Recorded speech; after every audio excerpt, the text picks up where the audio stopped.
Hello, and welcome to Back Through the Lens, where two film school friends talk about movies through the haze of nostalgia.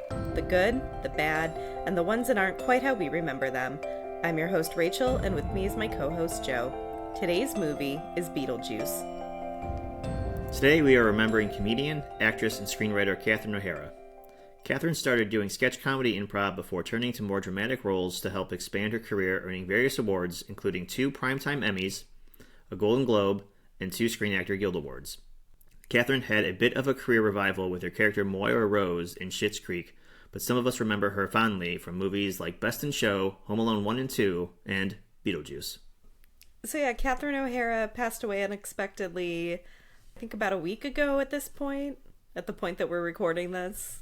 7 to 10 days ago, something like that, yeah. Okay, yeah. And I mean, at least speaking for myself and all my friends, we were all very shocked and very sad, especially because she was still working. Right, yeah. It felt like she had a lot more of her career to go still. Yeah, I haven't really got into Schitt's Creek, and I feel like maybe I will after this episode. I've heard a lot of good things, but sometimes I kind of like, I don't want to say counterculture it, but like with too many people, like, this is so good, you have to watch it. I'm like, now I can't watch it right now because it's not going to live up to that expectation because everyone's telling me how good it is. But I understand that, yeah. I feel like you like Arrested Development. Yeah. I feel like you would like Schitt's Creek. Schitt's Creek is a little more... I feel like Arrested Development, sometimes the jokes were more subtle. Mm-hmm. Or Schitt's Creek is louder. I don't know how else to explain it. One of my friends said she couldn't watch it because the characters all gave her anxiety. Because they'd yell a lot. Okay.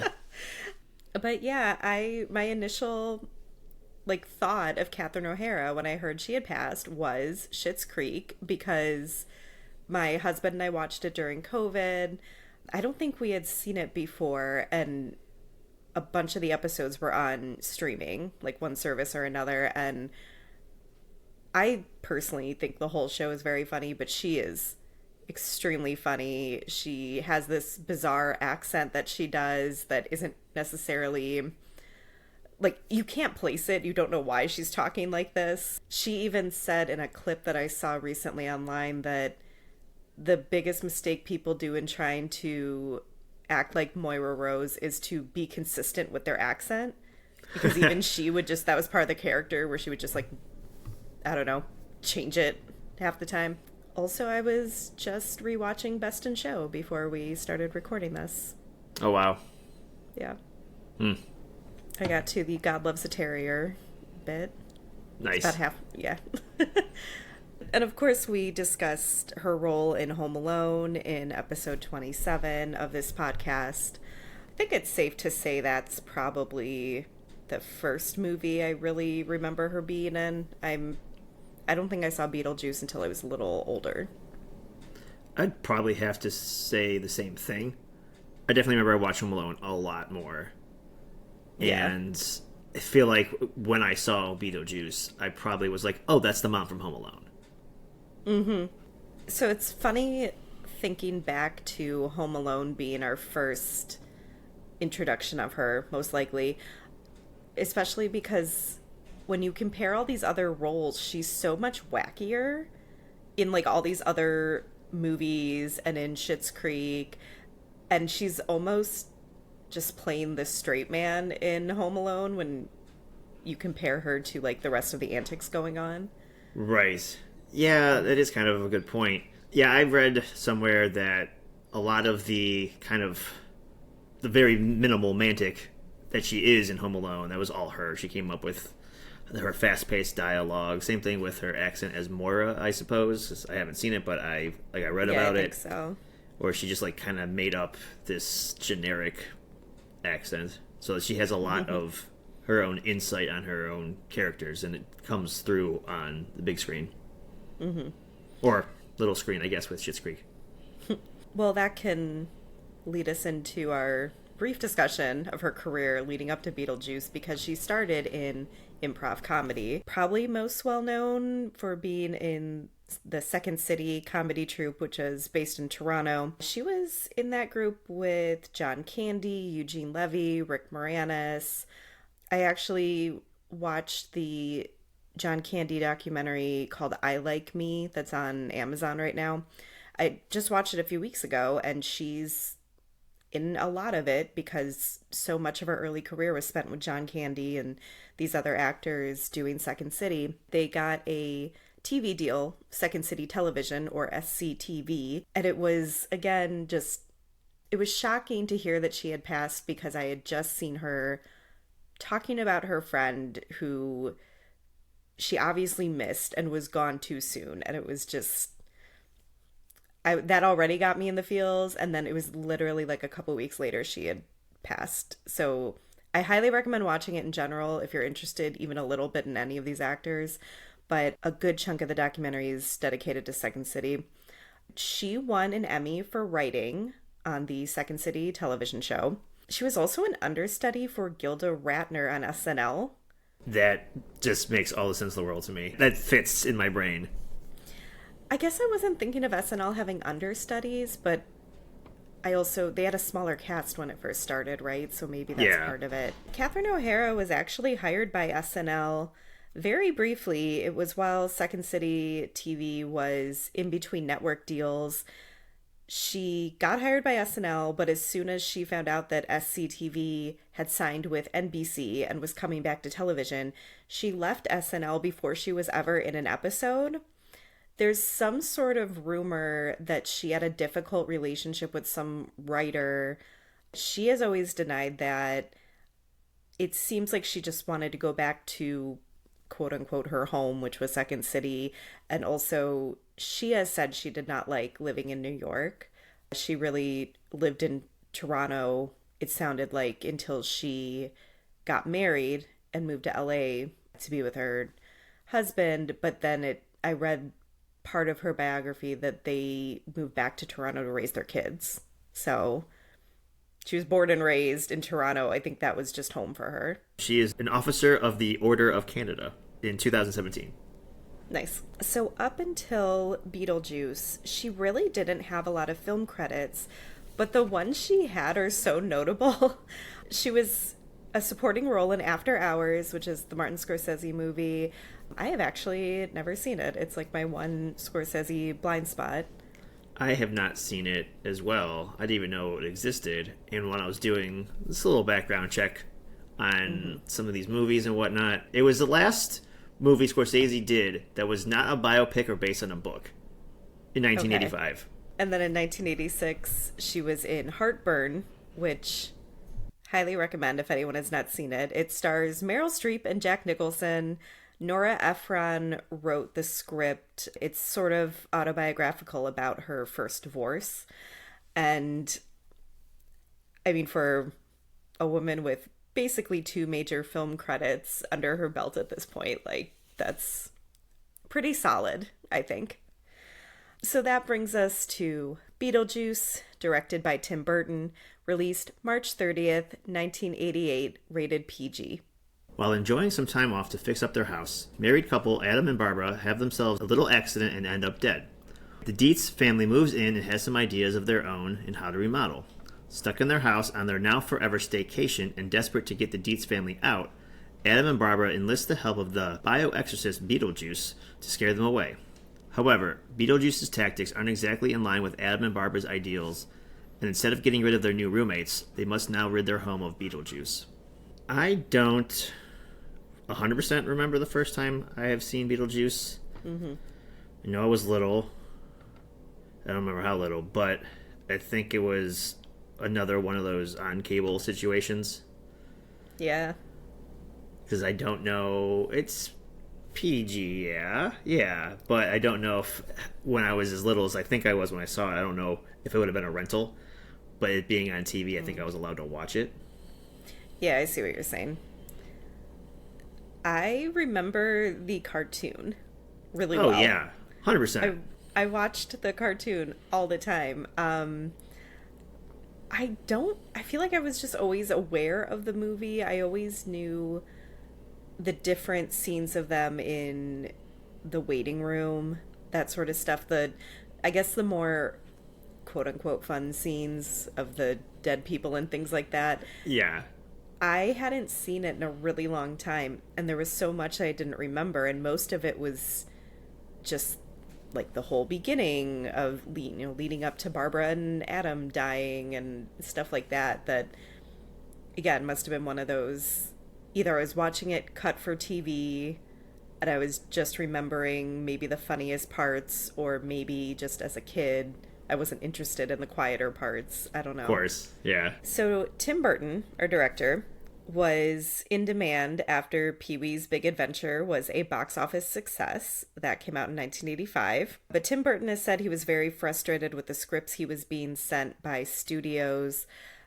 From what it seemed, he was kind of just getting generic comedies and things that I feel like if you were at all familiar with Tim Burton, you would understand this wasn't his kind of stylized, original kind of stuff he would go for. He had previously worked with these two guys named Michael McDowell and Larry Wilson on an episode of Alfred Hitchcock Presents. He directed it, they wrote it. These two ended up filming a production company, and they wrote Beetlejuice as their first project, and they showed it to Tim Burton. He really liked the first draft, but he couldn't commit to the project at the time because he was busy with other things. In the meantime, Larry Wilson, one half of this writing duo, tried to sell the script to Universal. He actually worked at Universal at the time. Not really sure how all this worked. Maybe he started his own production company on the side. He said he gave an exec at Universal the script to read. I gave it to him on a Friday, and on Monday his assistant called me and said, well, he wants to meet with you. My initial reaction was, wow, he'd read it, he must have loved it, or he wouldn't have wanted to meet me so soon. But I went into his office and he literally said, what are you doing with your career? This piece of weirdness, this is what you're going to go out into the world with? You're developing into a very good executive. You've got great taste in material. Why are you going to squander all that for this piece of shit? Was basically what he was saying. It goes to show, right? Shortly after that, we sold it to the Geffen Company. Wow. Way to really just squash all of those warm and fuzzies right there. Yeah, and it's funny because when I was reading that story initially, that's not how I was expecting it to go, considering it's this classic now, at least for our age group, right? It was a big hit. It's so funny looking back at stories like this and seeing sometimes these huge blind spots in terms of what people think is good enough to, give a budget to greenlight. Yeah, we've seen this with Home Alone, for example. Speaking of Catherine O'Hara here. Mm-hmm. And they're like, nothing's ever really, going to amount to this. You're spending too much money. And then they secretly went somewhere else and made, way more than they would have. They made an insane amount of money, yeah. Yeah. So the Geffen Company, I was interested in this because when the logo popped up on my rewatch for Beetlejuice, I don't think I had ever seen this logo before, at least in my memory, at least not in any of the movies that we have discussed on this. Yeah, we haven't seen it yet. It did look familiar to me, but I was just associating it maybe with this movie. I was like, oh yeah, it's just the beginning of the movie because the music already starts. Yes. And so maybe my brain is just connecting dots, and maybe this is the affiliation I have with this logo is maybe just this movie for all I know. Mm-hmm. The Geffen Company was founded by David Geffen, who also founded Geffen Records. He went on to be a co-founder of DreamWorks. So okay. I don't know if the Geffen Company was kind of like a stepping stone. Sure. Eventually maybe shuttered for him to do DreamWorks. I'm not sure. So this is where we are. They brought in a third screenwriter named Warren Scarron. He introduced the idea of music accompanying the hauntings. So we have him to thank for Deo and whatnot. Except that he originally used R&B songs instead of Harry Belafonte. In his initial pass of the script, it was all R&B. Lydia was going to dance to When a Man Loves a Woman at the end of the movie. Which is a choice, considering like she almost had to marry Beetlejuice at the end. Right. And it doesn't seem as energetic. That too. But Warren is credited with shifting the overall tone of the script to be less violent and less graphic, which we will get into a little bit as we move through the movie, because we do have some examples of what was in the original darker version of the script, which Ooh. somehow always seems to be. There's always a darker version of the script. Yeah, decapitating heads, people being hung. Yeah. Yeah.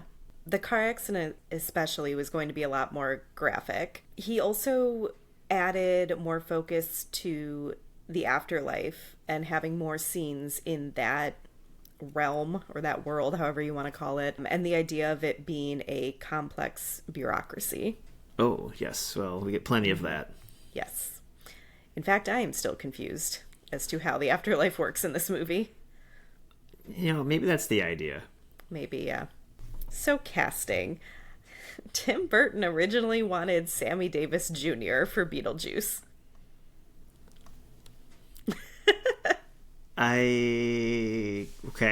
Okay. I did read that in some of the early versions of the script, he was supposed to be a Middle Eastern man or of Middle Eastern descent, and then at some point he was changed to being black, and then I think he just was Michael Keaton. Right, okay. The producers were thinking about Dudley Moore or Sam Kinison.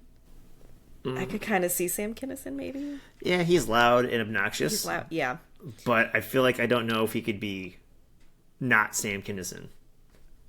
I was trying to find why Michael Keaton ended up with the part, and there wasn't a lot of information. And I was just very curious personally, considering Tim Burton originally wanted Sammy Davis Jr. This seems just like a very different option. But David Geffen suggested Michael Keaton. At that point, he was only really well known for being in Mr. Mom. Okay. Oh, written by John Hughes. Okay. It's fine. Yeah, but so all I could find really was that David Geffen suggested him. Tim Burton agreed to at least meet with him, and after this meeting, he was convinced. So maybe Michael Keaton shared his, vision for the character or something. Sure. For the part of Lydia, I have a list of actresses who auditioned. Sarah Jessica Parker, Brooke Shields, Lori Loughlin, Diane Lane, Justine Bateman, Molly Ringwald, Juliette Lewis, and Jennifer Connelly. So very much like a who's who of the time. Yeah, I can kind of see a lot of these working. Mm-hmm. I could definitely see Juliette Lewis, Jennifer Connelly, Justine Bateman. Yeah. Alyssa Milano almost had the part. She was the runner-up from everything I read. Seemingly randomly, Tim Burton saw the movie Lucas, which was Winona Ryder's film debut, came out in 1986. It was described as a coming-of-age romantic sports film. Okay. Yeah, I meant to look into more of what that meant, but I didn't. Starring Corey Haim and Carrie Green, who plays Andy in The Goonies. Tim Burton saw her and was like, that's Lydia. It works. So. It does work. Delia Deetz was originally going to be played by Angelica Houston. She was signed on. It was good to go. She had to drop out because she got sick. Uh-oh. I know. And again, I'm always curious about this reasoning because it's like, to me, that would mean she had a prolonged illness, not like, oh, I have the flu. Yeah. You know what I mean? Like give me 2 days.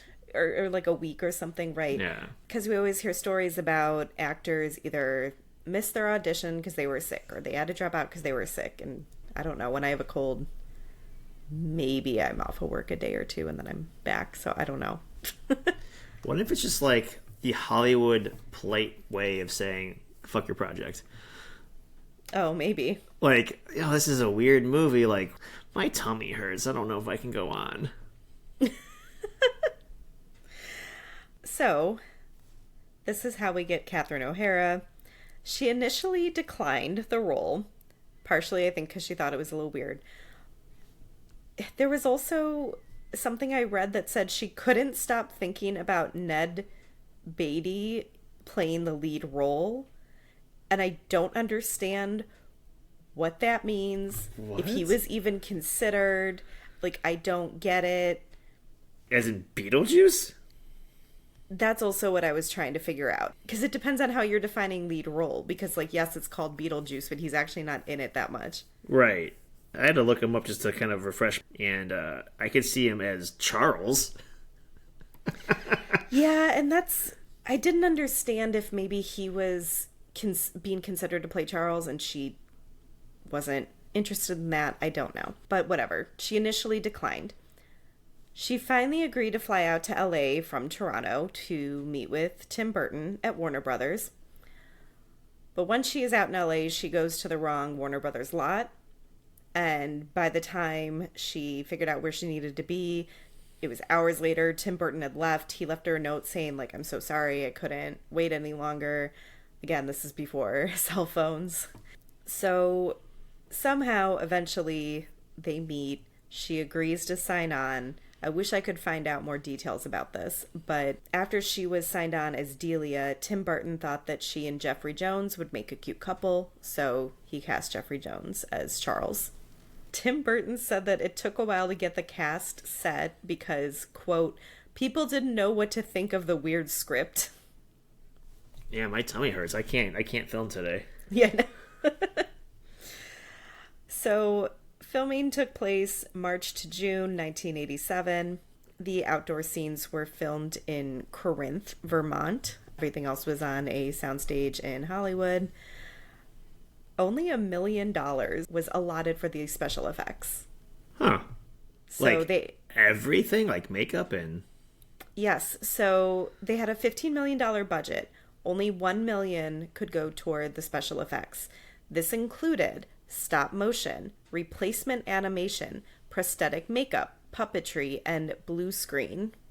So Tim Burton decided to make the effects look purposefully cheap and fake looking. He had already said he really wanted to go with kind of a B-movie look for some of these other realms.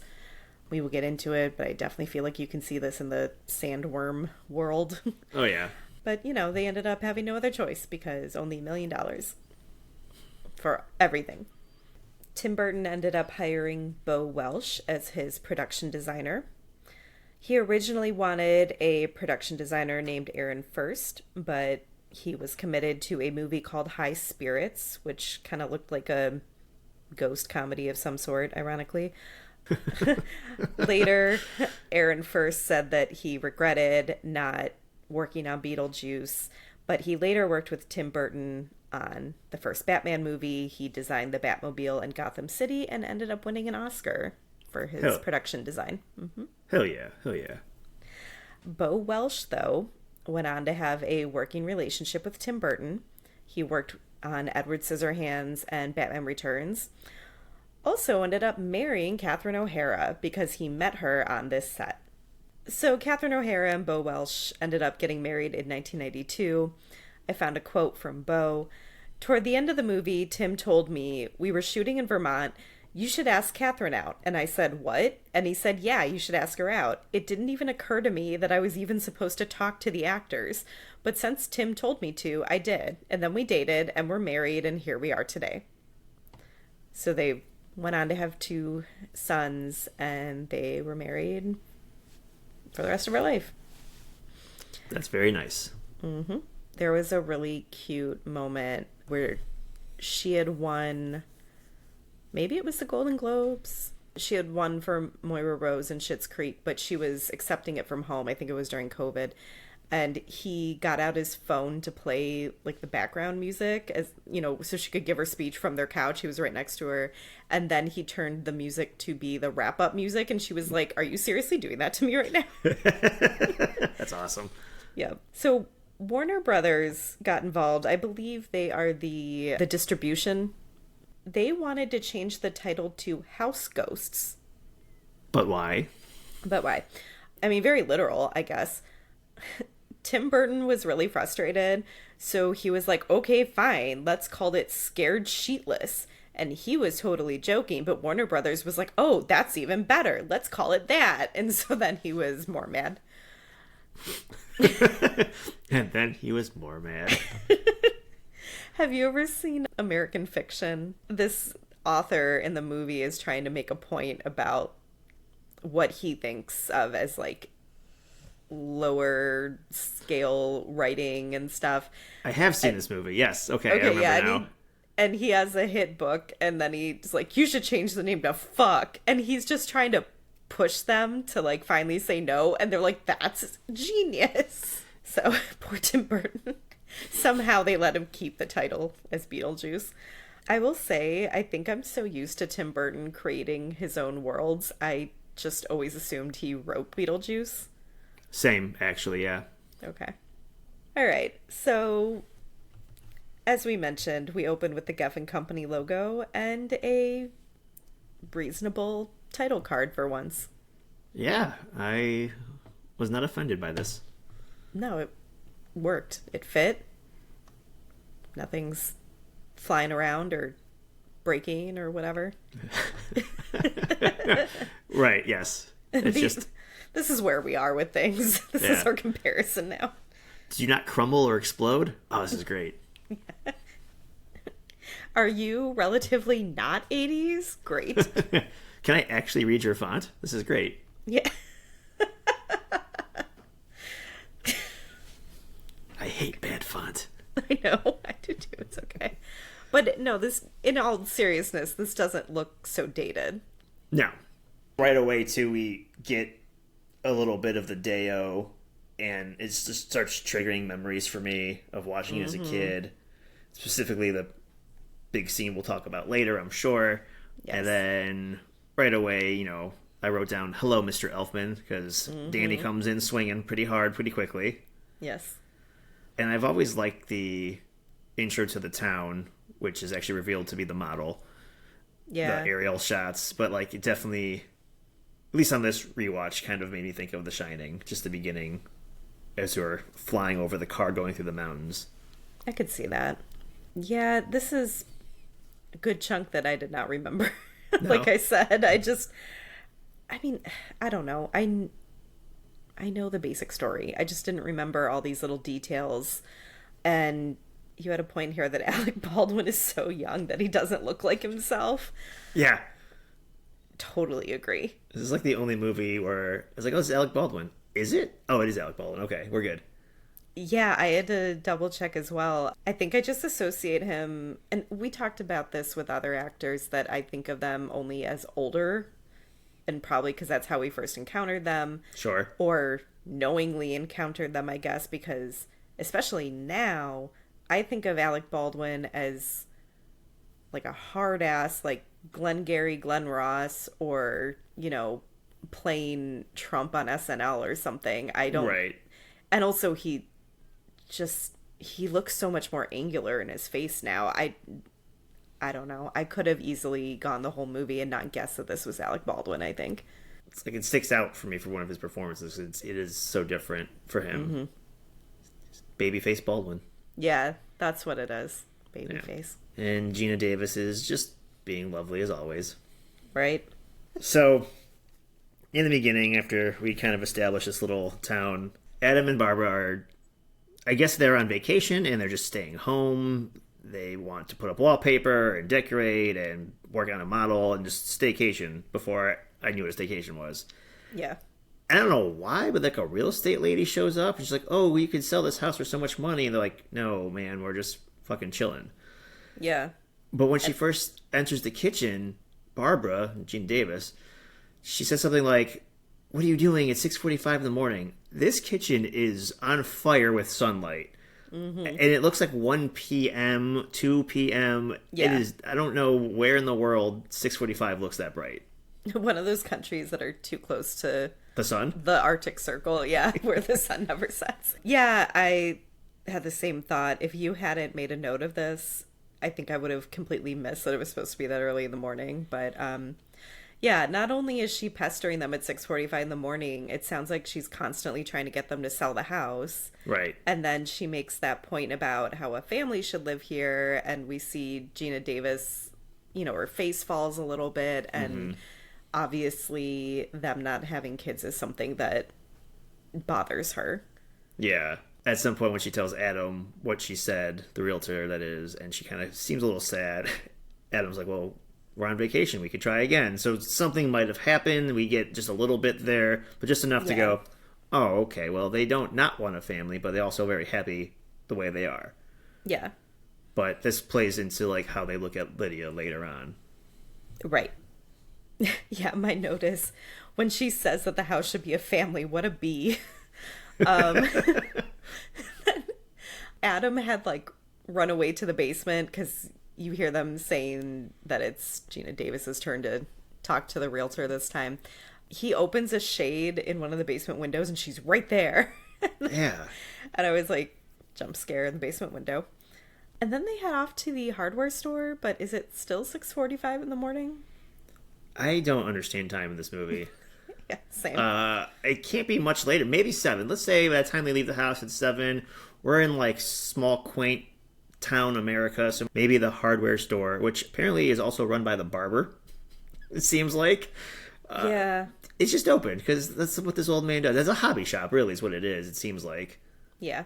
And there's an old man sitting out front on a bench at 6:45 in the morning. It seems appropriate, I think. That's fair, yeah.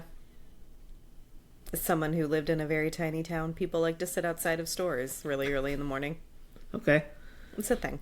Beetlejuice, this little town, reminds me also of Edward Scissorhands, obviously. Mm-hmm. But I wrote, Tim Burton films remind me, in a way, of a Stephen King novel. Small, quaint town where weird shit is about to happen. I could see that, yeah. Some foreshadowing here with a little dog that's just wandering around aimlessly, like some of the dogs in my neighborhood that I hate so much. And, you know, they're just driving around. They have to stop for the dog to cross the street before he gets to the hobby store. Yep. This dog will be their undoing. Yes. And such a cute little dog, too. He's just like the devil. Maybe he is the devil. So that being said, on their way back across this covered bridge, back to their house, they swerve to miss hitting the dog and kind of crash through the side of the bridge. The dog is standing on a beam, and as soon as this tiny dog gets off the beam, their car flips over upside down and goes into the water. Yes, because this tiny dog was clearly the counterweight to their giant car. Mm-hmm. Yeah.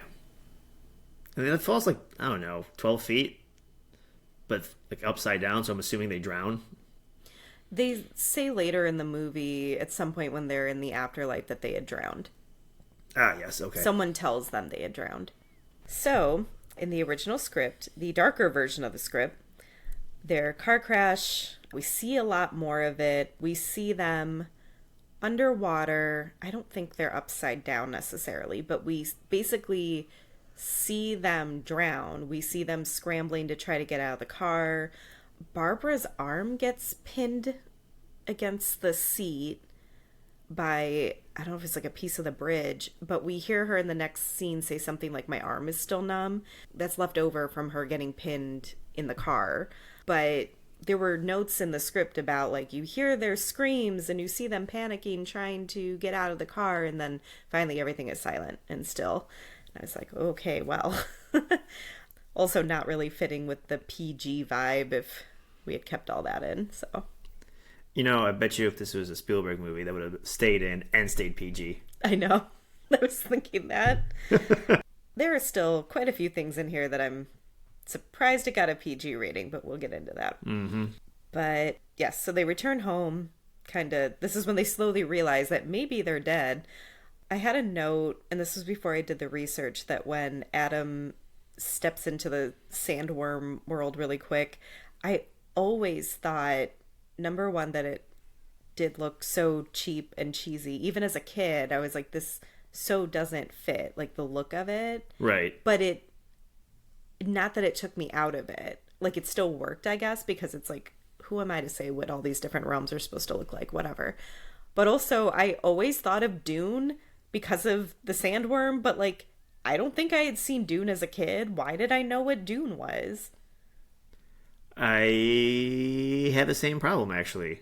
Okay. I remember, like, I don't know if it was the first time I saw it, But one of the first few times, and they step out into this world, and I was like, man, this looks like an older movie. Did they like take something from another movie? And not that I probably knew what the word superimpose was at the time, but like, did they take Adam and put him in front of an older movie because it looks, because of the effects, the minimal budget, looks older. And then I also was like, yeah, this looks like Dune. What the fuck's a Dune? I don't know. I'm 8. Who knows? I knew Dune was like sand and these giant creatures that come out of it and like spice. Yes, and I never even seen or read the book at that age.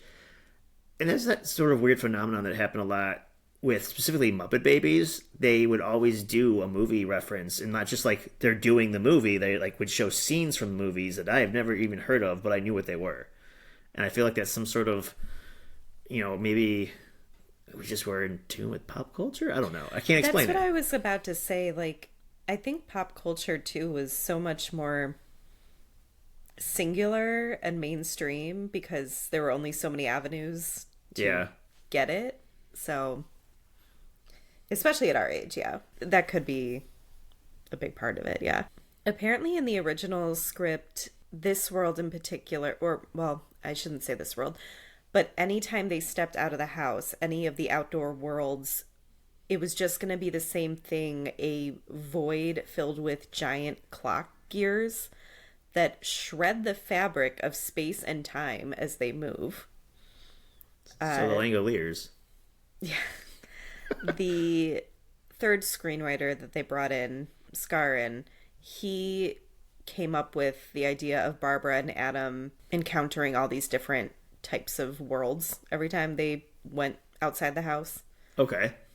So this is when they really do realize that they're ghosts, because Barbara is moving a horse in front of, like a toy horse in front of a mirror, and you can only see the horse. Why do they have so many toy horses on their mantle? It's clearly something she was collecting. They just like, she does not necessarily strike me as a horse girl. I don't know exactly what kind of girl strikes you as a horse girl. Someone who likes horses. That's what I would assume. That's it. I mean, she apparently does. Yeah. I want to go back for a minute about the darker version of the car crash. Oh, okay. I'm glad they didn't do it that way, because we don't know they're dead when they first walk into the house. We're just like, damn, they had to walk home, because we don't see them die. And then they're confused, and I'm confused collectively. Like, I like the fact that we're on the same page as them, as are they dead? Yes. And that's when Adam finds a book. The Handbook for the Recently Diseased. Diseased? That's what he says, yes. Oh. And see, the joke works in the podcast and in the movie. Oh, man. Yeah, because Barbara has to correct him. Right, of course. I like how they mention the lack of reflection in the mirror, then they say, and there's that. And it's a whole book about being dead. Right. Adam, I think at some point says, look at that publisher. And then we just slowly continue getting some Belafonte as they're just cleaning cobwebs, which I feel like is only necessary for them to do to show us watching kind of the passage of time, I think. Because we don't know how long they've been dead before the Deetz show up.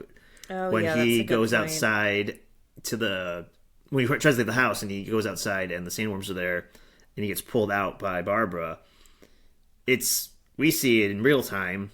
For the movie, it's like a couple seconds, 30 seconds. Yeah, barely any. But when she pulls him out, it's nighttime, and she said he's been gone for hours. Mm-hmm.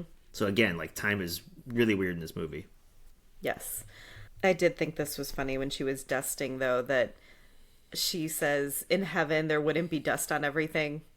Because he says maybe this is heaven because they liked being home together so much. Mm-hmm. It is funny to think that you could be dead and still keeping up with your household chores or whatever.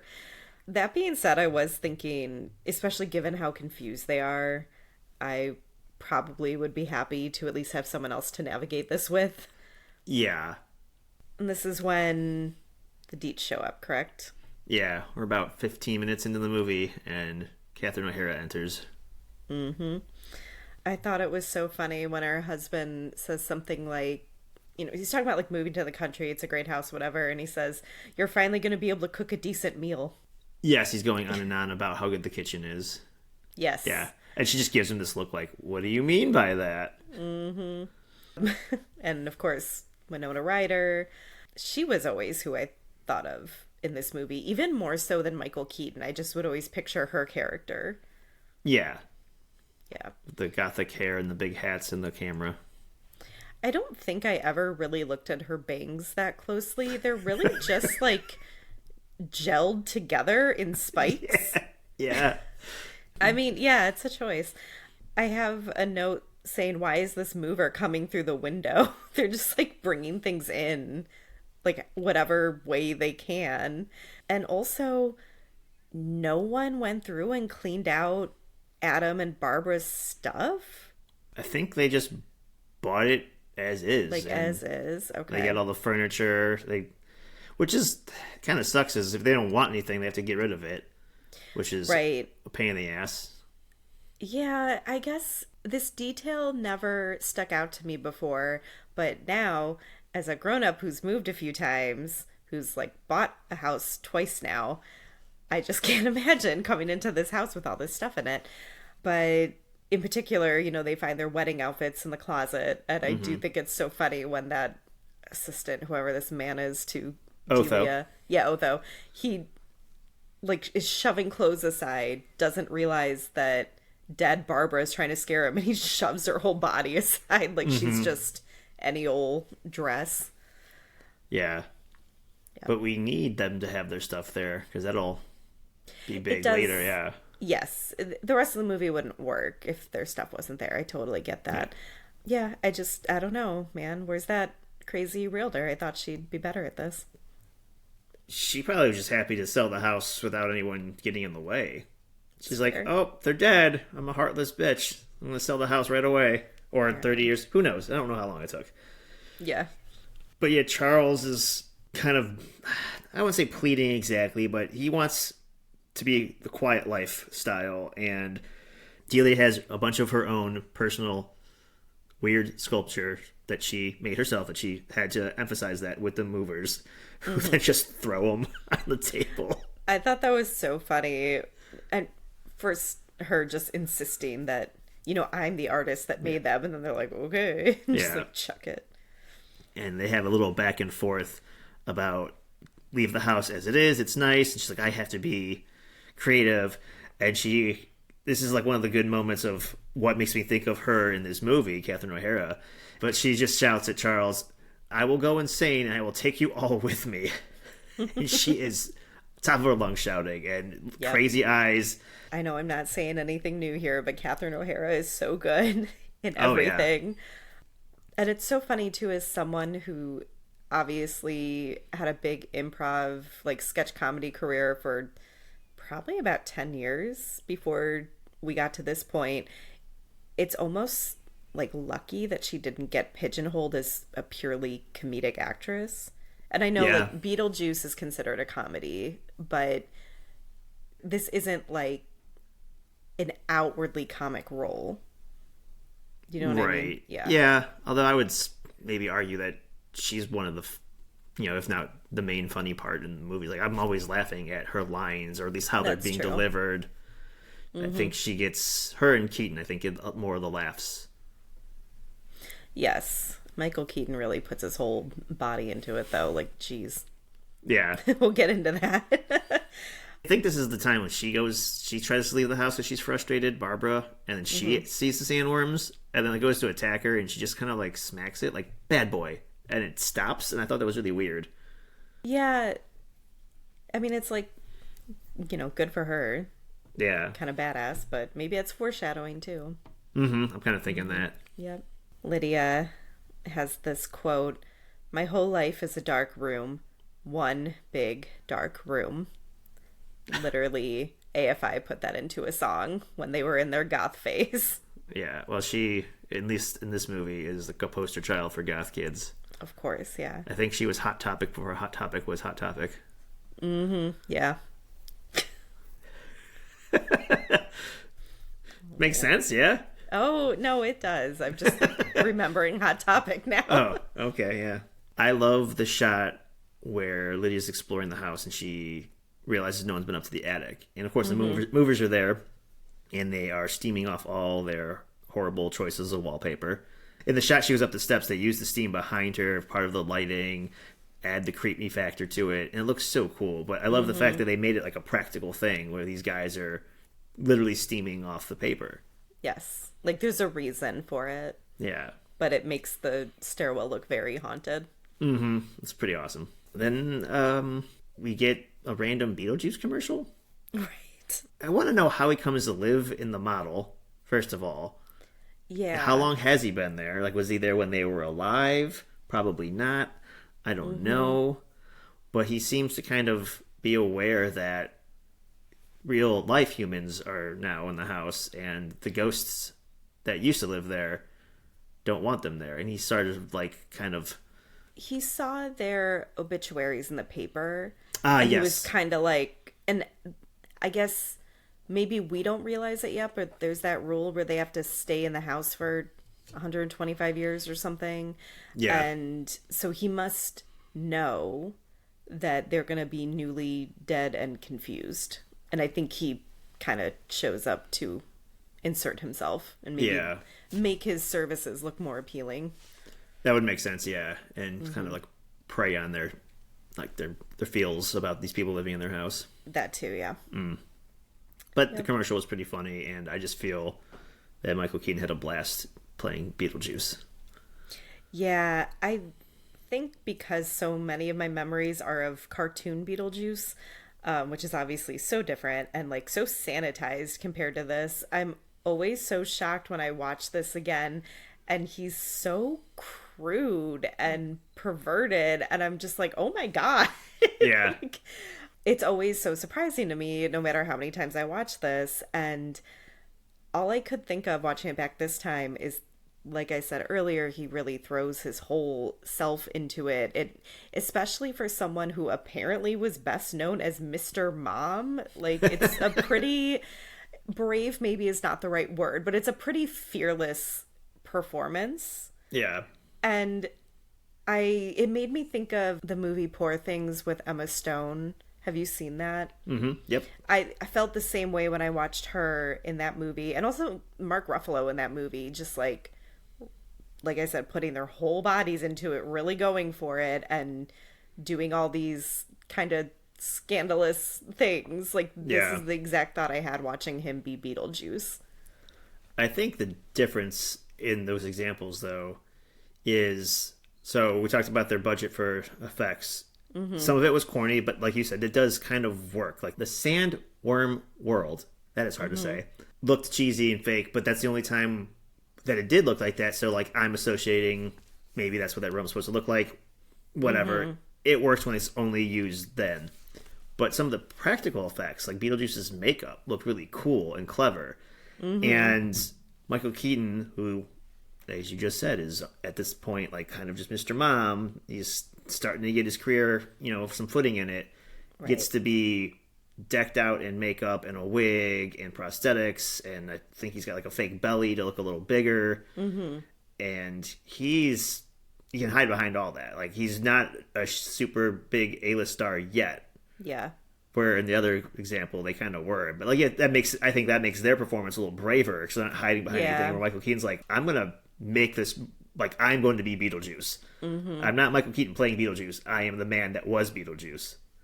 Yeah.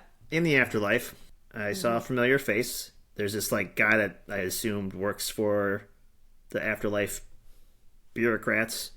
Yeah. He looks like he got ran over by a truck. I don't know. He's flat. He's very flat. Yeah. And he hangs from the ceiling. But he's called the Messenger. And he looked a little familiar. Mostly his voice was familiar. He was the old man at the bar in The Wedding Singer. Yeah.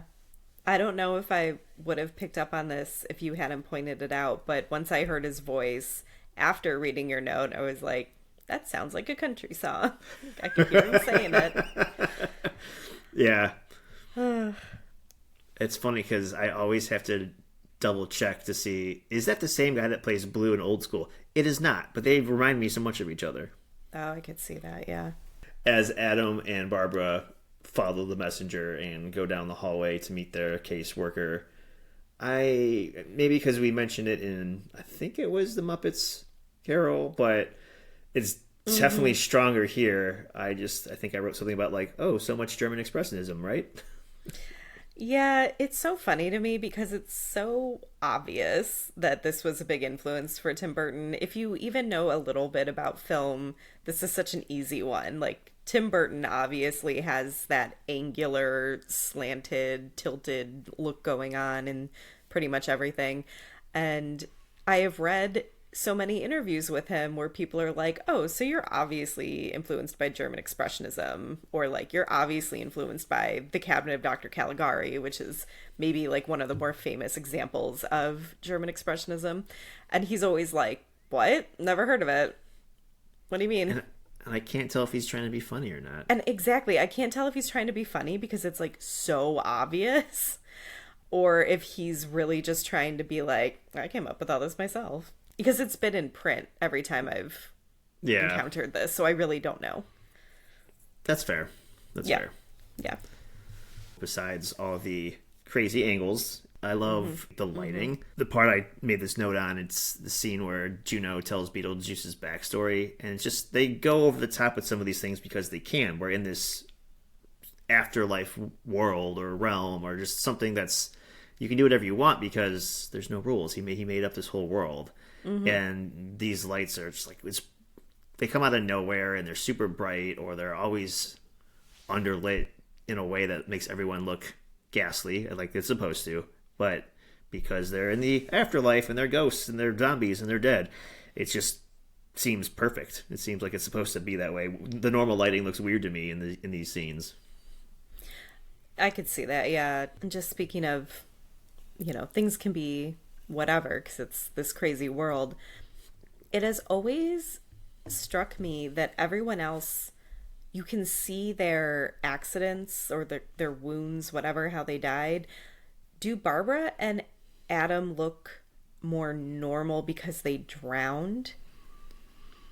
And like there wasn't like a physical injury to their body? That's the only thing I can think of. Okay. Their car went through that covered bridge, fell 10 to 12 feet, and they flipped upside down. So they must have just, I mean, they didn't break their neck or anything, because I would assume we would see that. I think when they first get back to the house, they're wet.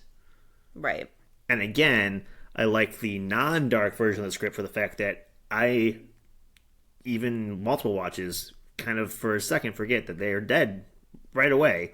Yeah. Because they look like they just hoofed it back home because their car's stuck in the river. Because, I mean, it's mostly sticking out of the water, too. That last shot, we don't see anything. Like, I assume they could have gotten out, and I would have believed that. Yeah. So, I don't know. Maybe they just drowned. Also, how much money in the $1 million budget went to Beetlejuice's makeup every day. Yeah. Like, let's make this death as normal looking as possible because we can't afford to make them look cool. Because they're, like, the main two people in the movie. Speaking of that, is there a particular dead person that sticks out to you of all these like side characters we encounter in the afterlife? Oh, Because I can tell you, for me, it's always the woman who's sawed in half. Yes, that's the first thing I thought of, because later we see Beetlejuice sitting between her halves. Yes, and I always thought that was clever. And the blue skin kind of sticks out too.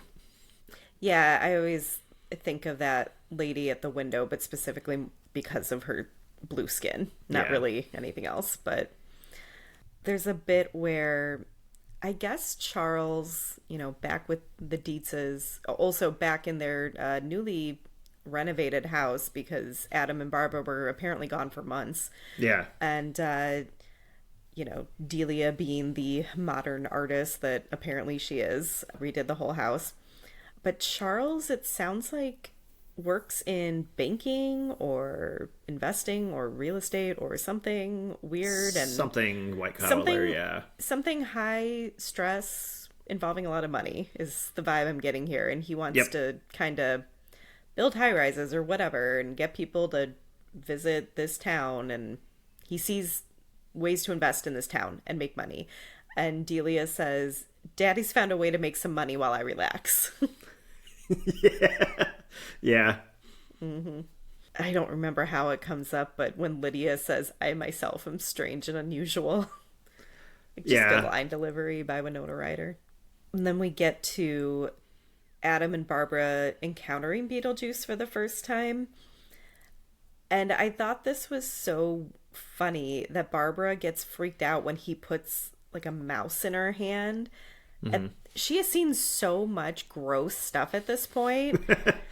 Like their caseworker, her neck was slit, right? Wasn't that the one that like, isn't Juno the one that when she smokes it like comes out of the Oh, yeah, I think so. Yeah. Yeah.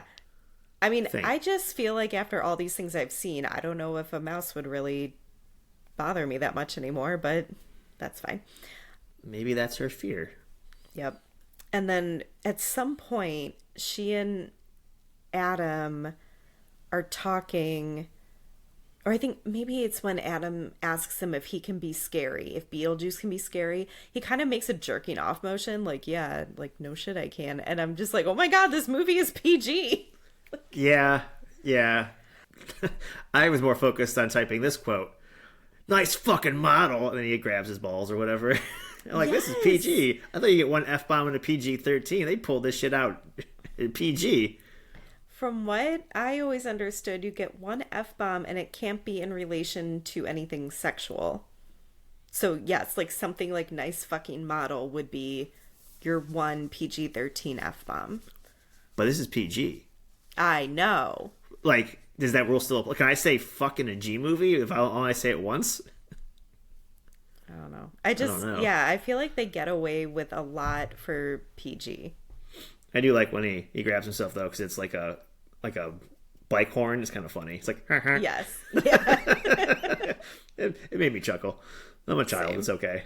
Okay, so this is like our first, I guess, full glimpse of Beetlejuice, right? Like we're just getting little, I don't know, shots of like him from behind or something before this. So in the original script, Beetlejuice was going to be a winged demon who can take the form of a short man. Okay. I don't know. Specifically, a short man. He was here with the intent to kill the Deetzes. Didn't want to just scare them, just wanted to kill the family. And also, he wanted sex from Lydia, not marriage. He's just gonna, like, go rape and pillage, I feel. Yeah. What the hell? In this original version, he needed to just be exhumed from his grave in order to be summoned. At which point, once he is exhumed from his grave, he can, like, do whatever he wants. A little confusing because, like, where is his grave? I mean, I'm sure they set this up differently in that script, but, like, Yeah. we don't really know anything about his backstory, how he died, where would he even be buried? Like, is he from this little town in Connecticut? Right. Because, well, even you were saying, like, how did he get in the model? Like, we just don't know any of his origins, aside from Works he for used me, to though. work for the caseworker. Yeah, Oh, yeah, it's- it works. It's just so funny, like, the rules they came up with that they ended up not using, because then you're like... It's too many rules. It's too many rules, but it requires more backstory than what we get. Okay, in the original, he could be summoned by saying his name 3 times, but you couldn't control him in any way after that. Like, saying his name 3 times again wouldn't necessarily get rid of him. It would just summon him. And he would just wander the world freely, tormenting different characters in different manifestations. Okay. Sure. That sounds like a completely different movie. And too many plot points for me to pay attention to at 8 years old. That too. And it's funny because I don't know if they were going for more of a purely horror vibe originally. Because I feel like part of why this works is yes, it's like scary, but it's played for laughs. Yes. Like, it's scary stuff, but it's not like a straight up horror movie. Right, yeah. And I feel like that's what makes it more unique. It's not, I mean, I don't know. Was this just going to be like a monster movie at first, maybe? It sounds like a satanic movie, yeah. Or like a, yeah. Well, like he's like the big bad that's stalking everyone or whatever. They definitely kind of chip away at some of that, and I think Beetlejuice works both the movie and character because he's just kind of a background bad. Yeah. Like at first it's the Deetzes, because they like you don't want them to be messing with Adam and Barbara, and then out of desperation they get Beetlejuice, who's definitely a bad guy. He's out for himself and he's just chaotic and he's hurting people, and then that becomes an obstacle. But if he's like the sole like winged demon who takes a form of a short man and terrorizes and rapes, and that's a bit much for me.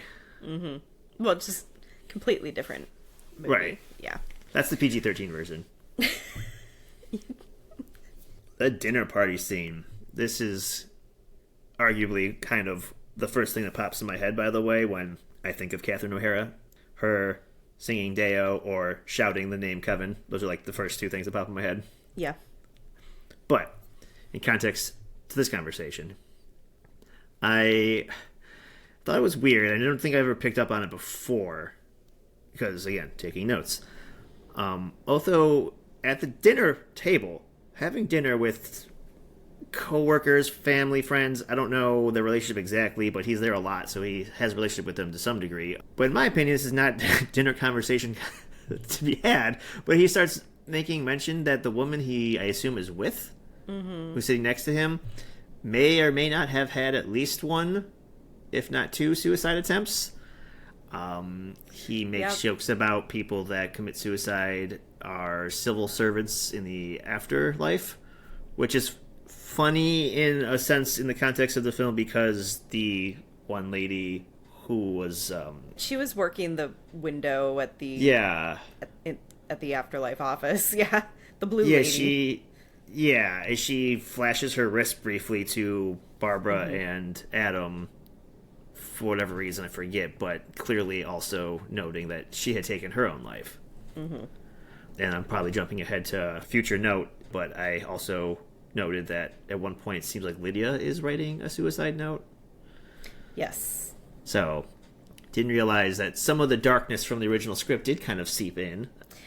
Yeah, that's a fair point. I did think, especially after this bit where, like you said, Otho is just sort of making light of who I assume is his date or guest, whatever. Yeah, we've talked about this in some other movies, that it's almost like they made light of suicide a lot in this time period. I definitely don't think it's something that would have made it in all these references like now. But yeah, it's definitely, I mean, it's weird anyway that he's bringing it up at a dinner party. Right. But yes, it's I clocked that too, that it's like our second instance, but here we are. Weird how it happened. The first one I was like, okay, sure, there's multiple different ways to get into the afterlife. Not all of them are pleasant. That's fine. Here he's just like cutting his meal like, oh, by the way, this bitch over here. I know. Yes. It's a little ridiculous, but I guess when I'm not taking notes on it, it's kind of funny in a really dark sense of humor kind of way, because it is so just out there. But then when you're sitting here like click, click, click, click in my keyboard, I'm like, why did he say that? Yeah. There are some things that like stick out more because we are watching it so closely. Yeah. Earlier, there was an almost Wizard of Oz reference. I think Gina Davis almost says there's no place like home before they swerve to hit the dog. Damn. However, I was redeemed in this movie because he, again, talking about the woman who may or may not have tried to kill herself and being upset about the man kind of making light about it, kind of brushes off and says, don't mind her. She's still upset someone dropped a house on her sister. Yeah. So you said that, this is how you always picture Catherine O'Hara. I always picture when her head kind of turns to the side when she does the one Deo and you see the squiggly... Yes, that is exactly... I don't know if sideburns isn't really the right word, but I feel like if I say sideburns, everyone will understand what I'm talking about. Like, the squiggly hairs. Yeah, that's how I always picture her. That's exactly what I was thinking, yeah. Okay. But yeah, I Okay, obviously, I think it's fair to say we both love this scene, but I watched her so much more closely this time on this rewatch, and it's just the physicality to, like, obviously they have to dance to this song, but also they have to have an opposite facial expression. Yes. Like, it's so good. Yeah, I think they're all doing a good job, to be fair. I just think that for some reason Catherine O'Hara just like looks also really cool while doing it. Yeah. Like she's like, I can't control my body, but like somehow she makes it look like she's giving like an MTV music video performance. Or like Jeffrey Jones, I like the part where he does the trance with the arms. And he looks like he can't control his arms because obviously he's not controlling his arms. Yes. And he just looks like a weird middle-aged dad. Yeah. And it works, but then they cut back to Catherine O'Hara, who like kind of looks like she's having fun, like drumming and whatnot, but also at the same time, like her, like you said, her eyes are saying a different story. But like the main focus is her on this scene. Yes. I also think part of it too is she's styled in a way to stand out too, especially because her hair is just so bright. And she has like one glove on. I don't know if I noticed that before. Yeah. Well, yeah, the end of the dance moves, the shrimp come up and grab them. But before all that happens, they already look really weird and creepy to me, and I never want to eat those ever. Yeah, I always thought they looked so weird, and I didn't know if because they were so large or what it was. Yeah. I think it's just I think they're just the same props that the hands are in. They just... And I think I focused too much on them this time. And they make a weird noise at the end, too, after they, like, grab them. You know? They do, yes. You made a point that it was a gremlin kind of noise, and I agreed with that. Yeah. Like a chattering or a chittering or something like that. So, in the original script, instead of possessing the dinner guests, Adam and Barbara were going to cause a vine-patterned carpet to come to life and attack them by tying them up in their chairs. Okay, that would work too. There wasn't really any other information about it, but there wasn't going to be a dance. And I assume this is the version before that third screenwriter came in and like added all the music stuff. But on that note, I think it's Otho who, you know, after this is all over and Lydia says something about ghosts, he says, we're dealing with Tracy and Hepburn here, which I assume he means, you know, Spencer Tracy and Katharine Hepburn. But if it's because of the musicality, I'm not really sure what we're getting at. Or if they were just like putting on a show in general and these are two actors. I don't know. That's kind of what I got out of that, the second one. Like, they're just showmans. Okay. But in general, this possession dance number did not scare this house of weirdos. They kind of thought it was fun. They're like, let's do it again. And they're trying to figure out how they can call the ghost and demand them to do this and potentially make money off of him. And as I mentioned, Delia she's a sculptor, and her projects are not great. Yeah. And so the other couple that was with them, apparently Bernard and his wife. Bernard is, I guess, her agent. Yeah. And I didn't even think she would have one.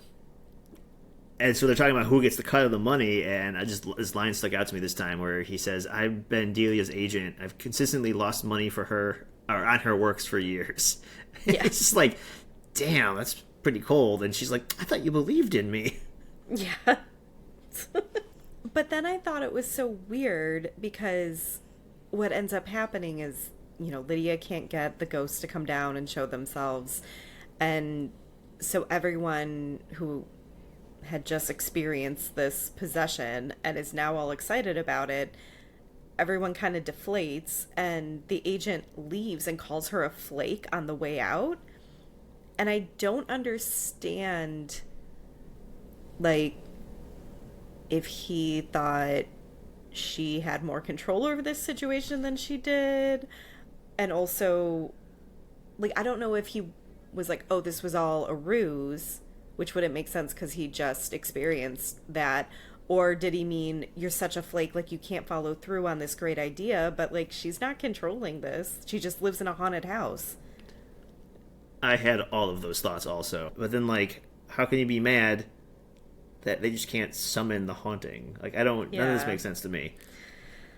Yeah, I don't know. But that's okay. We didn't even know that Delia had an agent at this. It's fine. We get this little bit of Beetlejuice in the model. Like, there's a whorehouse suddenly in the model, and he's going to go visit it. And I think it's so funny that Barbara's like, Adam, why did you build that? Yeah. He did not. I didn't. I know. But then they end up back in the afterlife, maybe to talk to their caseworker, but there's a football team that's coming through because they had a bus crash, I guess, and all these football players died. I think they're maybe like high school or college or something. I don't know. They seem younger. College, yeah. But they keep calling the caseworker coach, and she's like, I'm not your coach. And then at one point, because they're just like, well, he's not here, blah, blah, blah. And she's like, I'm not your coach. He survived. And it's just like this funny throwaway line that's like reminding you of like this weird world you're in. Yep. But also, I feel like so many of the dead people have weird colored skin, and I don't understand, I mean, why? But also, why don't Barbara and Adam? Maybe it was in their contract. They didn't want to be under paint for 5 hours a day. Maybe it has something to do with the amount of time there have been dead or not have been dead. Like, yep. I don't know. It just makes them stick out more as background characters, I suppose. Mm-hmm. They're like, all right, don't paint Alec and Gina, but anyone else in the afterlife, you can do whatever you want to them. Make them blue, green, whatever. I mean, it does make their characters stand out more as, like, the odd ones out. Mm-hmm. So, I don't know. But we cut to this little scene of Delia and Charles sitting outside, and they're talking about being stressed or overwhelmed, or this wasn't the quiet country getaway that Charles wanted, I think, is what they're discussing. And they're like, well, there's been a lot going on. Snakes, ghosts, shrimp.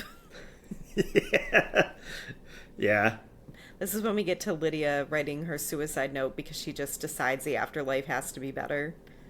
She's just really sad that she has to live with Charles and Delia, I guess. I don't know. Yeah, she's doing like that little kid thing where they're like, I wish they were my mom and dad. Like, they're so cool.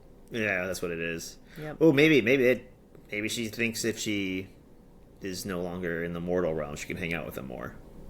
Yeah, that too, yeah. And this is definitely when we start to see Barbara's motherly side come out when she's telling her not to do this. And it's maybe should not be funny, but it's funny to me because she's like, trust me, like, the afterlife is not better. And I'm just thinking, yeah, because it's confusing as hell. Like, I don't even understand what's going on. But we go back to Adam and Barbara working with their caseworker, Juno, to try to scare the Deetzes themselves. I think they're trying to prove they can do it so they don't have to call Beetlejuice back to do it. And I don't know how to explain it other than they stretch their faces like birds or like giant pterodactyl looking things. And yep. This is what I always think of when I think of like the ghosts in Beetlejuice. I think of like them looking like these bird faces, honestly, more than I picture Michael Keaton. Okay, yeah, that's fair. Yeah, they do some weird augmentation to their faces and their eyeballs for whatever reason. Yes. I don't know. At one point, Alec Baldwin flicks his own eyes into the back of his head. No, sorry, that's Gene Davis. Yeah. Her eyes are now in her giant open bird mouth. Alec Baldwin has eyes for fingers. Mm-hmm. And I only bring that part up because when they see Lydia, she gets scared, so obviously they did a good job. And for some reason, Gina Davis is able to click back into regular, I would say human form, but she's a ghost. But her regular look. For some reason, Adam is having a hard time.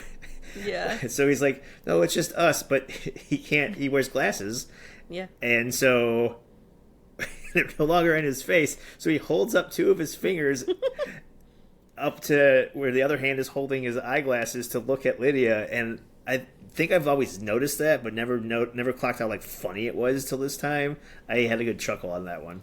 I did not notice that. No, but that was fun. I looked because of your note, and it was funny. As someone who wears glasses all the time, I don't want to say I can relate exactly because I've never had eyeballs on my fingers. Yeah, but but you can relate to really needing the not glasses, being able to see. Yes. Yeah, it's funny how he died and still needs his glasses. So this leads us to, I think, where Otho, which my computer corrected to ortho, like orthodontist. Oh boy. I guess he's telling Delia and Charles he can summon the ghosts if they have items that belong to them. So in this case, it's going to be their wedding outfits that they found in the closet. But I think Lydia says something like, wait, what am I worried about? You can't even change a tire. So I thought that was pretty funny. She obviously thinks this is going to go nowhere. Well, he thinks he can summon them because earlier, when they were looking for him in the attic, he stole their book of the recently deceased. Oh, right. That's why. Mm-hmm. So he has been studying it, even though it reads like stereo instructions. Mm-hmm. Yeah. So it seems that, like, for me, all these dead people are having a hard time doing all the things they want to do. Yeah. Like, they can't scare anybody. Adam can't make his nose go back to the way it was or whatever. But Beetlejuice has this, like, effortlessness to him that if this was real, like a real character, like, would be terrifying. Because he, besides having to be summoned, with his name, he can do, like, anything. And so quickly, and it's almost, like, hard to stop him. Yeah. I guess this is when Lydia summons him to help Adam and Barbara. When he's sort of rising up and he's almost like a circus tent or a carousel or something on his head. I don't know if you saw like the little Jack Skellington head on the top. I don't know. I feel like I might have seen that before because it doesn't surprise. Otherwise, it doesn't surprise me. Mm-hmm. And this is also when he says that the way to get out of his curse is to get married to a living person.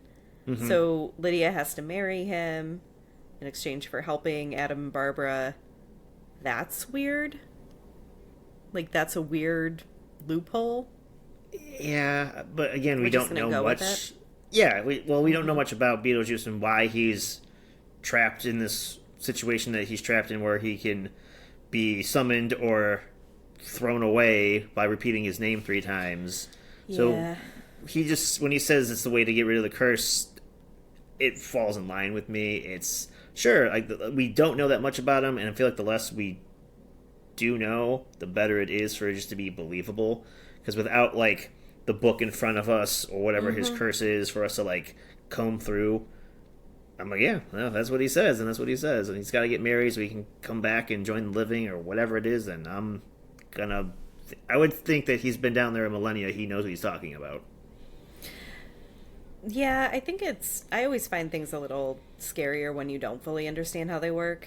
That too, also, yeah. This is not a movie where we get a big monologue where one character explains everything to us. Maybe Juno comes closest when she's talking about, he used to work for her and he's bad news. But we still don't really get any more of his backstory, which is fine. I always think when Otho is doing this spell, I can't remember what he was originally trying to do, but he ends up doing the exorcism spell, which we see if you're a ghost who gets exorcised, like, you go to some really bad place in the afterlife. The afterlife, just, like, floating around. Yeah. So we're basically seeing Adam and Barbara, like, shrivel up and decay in their wedding dress and their tux. Yeah. But Barbara starts decaying first because I think she gets, like, summoned first. But I know part of it is just because her face is shriveling up, but I always think she has the saddest expression on her face the whole time. But again, like, it's kind of just how her mouth is because she's also, like I said, shriveling. Well, I would actually say that it's all Gina Davis has really in this scene to perform with is her eyes, and that's a lot of where I think true. that sadness comes from. But like we said, once we get to the point where Beetlejuice has saved them, then he throws together like a slapdash wedding for him and Lydia. I thought it was so funny when he said, "The dowry's on me, Dad." Yeah. I do remember being a kid and not understanding what a dowry was. Yeah. This might have been my first like time hearing about it. Doesn't he give him something too, like snakes or worms out of his pocket? Or something gross? So maybe. I can't remember. I think he does. I always remember Lydia's red dress. I think like that's the outfit I think of more than anything else. Also, isn't Lydia like 16? Probably. Okay. I mean, she's still in high school, right? Yeah. Okay. That's all. I mean, this isn't a live man. Again, rules are... It's very gray here. It's like in all the vampire movies where they date high schoolers. It's like, the age gap is okay if it's absurd. Okay. But anyway. I always think that this little, I don't know, short dead man officiant they bring out is so funny. And Lydia tries to protest, saying she doesn't agree to this. And Beetlejuice, somehow clamps her mouth shut and speaks for her. His mouth is moving. It's her voice coming out. And I always thought it was so funny at the end of this little, section where he, as Lydia, is giving consent. He says, "Yes, I love that man of mine." It's so stupid. It sounds like a country song. Yes, yeah. I think the officiant, I want to say, is the same little dude in Bad Santa. Oh. I can't think of his name. I want to say it's Tony something. I can't find it right now. Whatever. I think I can picture who you're talking about. So, as we talked about, we don't know the rules. You say his name 3 times, he shows up. You say home 3 times, you go home. But if he's in your world, you say it 3 times, he goes away. I don't know. It doesn't matter. All we know is during this wedding sequence, everyone's trying to say his name to get rid of him, because apparently that works. And he thinks he's got it taken care of because he seals up Lydia, like you said. Well, I guess part of him saving Adam and Barbara is they kind of come back. I don't want to say back to life because they're not human again, but they're no longer decomposing. They're looking like their normal selves. Yeah. And so when Barbara is fully Barbarified, she enters the living room and just says, "Beetlejuice." He was not prepared for that, and the noise he makes in response had me cracking up. So just that's probably going to clip and I won't be able to get to use it, but whatever. No, I was laughing so hard too because it's like this little girly, screech isn't even the right word. It's just this high-pitched noise, and it's so funny because it's not what you think would come out of him. The noise sounds more like shocked and surprised, but then he looks angry. Yeah, it's very funny. I cracked up when that happened because it's just such an unexpected noise. I will say though, for him trying to be in a hurry to finish this wedding before someone says his name 3 times, he is really hamming this all up, pretending they forgot the rings and all this stuff. It is funny though when he is finally sent back. His name gets said 3 times. I thought it was so funny when Charles and Delia try to run up to Lydia and they stop short because the officiant is still there. Yeah. And he's standing between Lydia and Charles and Delia, and they stop short, and Delia especially, her expression is very and it takes the officiant a good couple seconds to finally poof away. And they all live together happily forever after, maybe. I don't know how long, but they learn to live with each other, at least the 5 of them. Yeah. They kind of become parents, secondary parents to Lydia in a way. Yeah, so we see Lydia coming home from school and she's immediately greeted by Barbara and Adam, and they're talking about like how did she do on her science test and math and whatever. And they really make it seem like somehow they're her parents now, but Mm-hmm. then you get a shot of Charles and Delia saying something like, "Oh, they started the music, like she must have gotten a good grade on her test." So, yes, they are parental figures in her life somehow, but her other parents are still there too. Yeah. But we go out to them making her float and her doing her dance. I guess, yeah, the third screenwriter who added the music involvement with this script, like, for, I don't know, 10 years of, like, watching this movie as a kid, like, Yeah. those are the two scenes I was always so excited to see. Even though the end scene just, like, basically pre-credits, but when you're little, you think it's funny that she's floating and then the football team shows up on the stairs. Yeah, I always like that. So in another version of the script, Uh-oh. uh, Barbara and Adam, the Deetzes and Otho, were going to do an exorcism that destroyed Beetlejuice. And somehow Barbara and Adam were going to turn into mini versions of themselves and go live in the model. And they're going to like refurbish their model house to look like the house before the Deetzes moved in. So they would kind of live happily ever after in their mini house. I'm not mad about that. Yeah. This version also had the Deetzes all moving back to New York, but they left Lydia to live with Adam and Barbara, like for them to be more like full-time parental figures to her.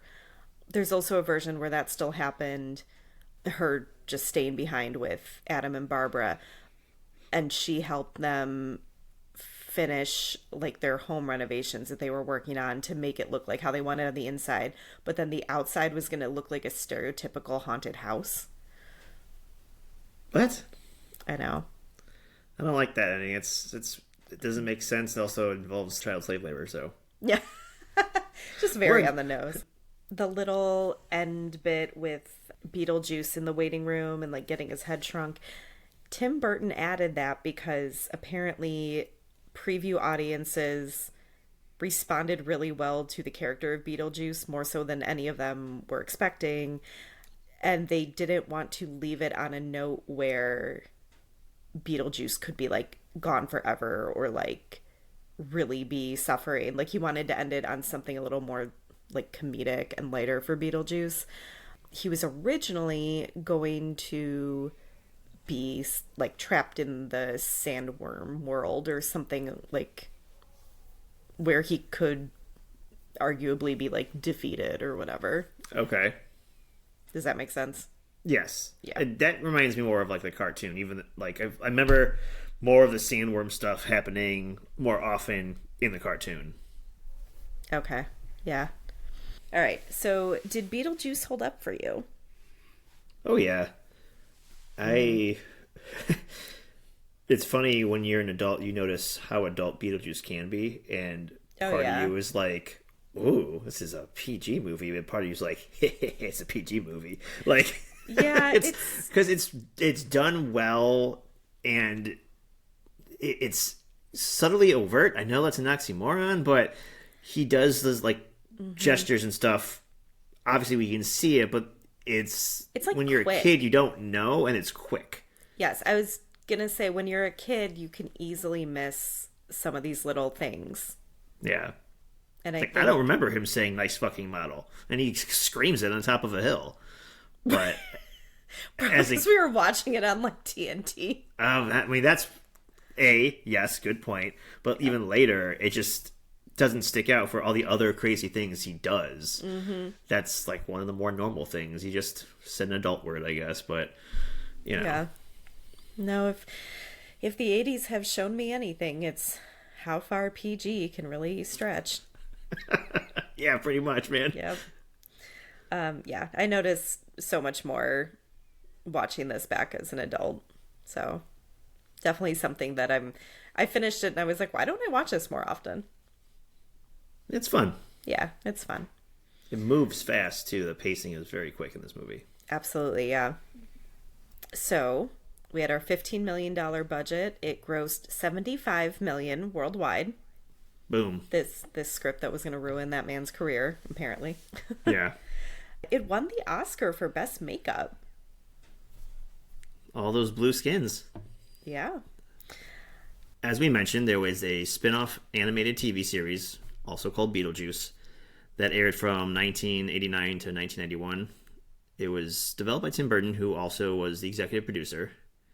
It's sort of reimagined kind of the relationship between Beetlejuice and Lydia. They were more like buds, like travel buddies, and they would go back and forth between the mortal world and the netherworld. Mm-hmm. Went on some ventures. The other Deetzes were there. I think they were also aware of Beetlejuice. They were just like kind of like our daughter's friend type deal. Her kooky I don't know. ghost friend. Yeah, like they just put up with him, and he was definitely more friendlier than that. Yes, I mean it was definitely more for kids. Yeah, and I definitely watched a lot of that, and I feel like I saw the movie first, but I don't know. But I feel like when I was a kid, I kind of thought the cartoon came first, and then they made a scary movie out of it instead of the other way around. No, I know that I saw the cartoon first, and I also watched it a lot. But I remember whenever I did first see the movie being like, oh my God, why is he such a jerk? And he's like not actually friends with anyone. And I don't know if I really understood which one came first. I just remember always being shocked at how mean he was in the movie. And like I said, watching it back, now that I'm older, I'm always like, my God, he's such a pervert. Yeah, didn't have any of that in the cartoon. Of course, yeah. Animated style was definitely something I was into as a kid. You know, something like Ren and Stimpy, Our Real Monsters. It's kind of like that gross out humor. He's eating bugs and he has them in his teeth all the time and stuff like that. Forgot all about this. Yeah. Yeah, all the gross cartoons from our childhood, yeah. Mm-hmm. There was also Beetlejuice the Musical, obviously a stage adaptation. It featured music and lyrics from Eddie Perfect. The production premiered at the National Theater in Washington, D.C. in 2018 before going to Broadway in 2019. Initial closure was due to COVID-19, but the musical reopened in 2022 at the Marquis Theater before concluding on Broadway in 2023. Yeah, I'm pretty sure it came through Playhouse Square. I have not seen it, though.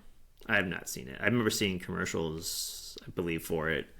And I thought that'd be interesting to see, but then that's about as far as I got with that, apparently. Yeah. Whoops. Yep. Apparently, also, March 10th, 1998, Beetlejuice was the first DVD mailed out by Netflix. So, there you go. Yep. Just in case anyone is not aware, Netflix used to be a DVD by mail rental service. It was like Blockbuster for a kiosk. If anyone doesn't know what a Blockbuster is, you go to a physical building to rent DVDs. DVDs are what movies are on. I remember when they introduced streaming and what a big deal that was. Yeah. Well, my favorite part, the sequels. In this case, just one, Beetlejuice. It came out September 6th, 2024. Tim Burton, Michael Keaton, Winona Ryder, and Catherine O'Hara all return. Adam Baldwin and Gina Davis weren't involved. Few reasons that I read. One of them, Tim Burton felt their stories were concluded and wanted to focus more on the three generations of Deetzes, because we also have Ortega playing the daughter of the daughter. Yeah. Gina Davis told Entertainment Tonight that, quote, that ghosts don't age and they would be 60 and require a lot of expensive digital de-aging. Oh. To make them look what they look like in the 80s. So those are both kind of fair. Yeah. I don't want to get into it just too much right now. I did recently watch this, and I didn't feel like I needed Adam and Barbara. I'm glad that their story was done. I watched it as well. I really liked the focus on, like we said, the three...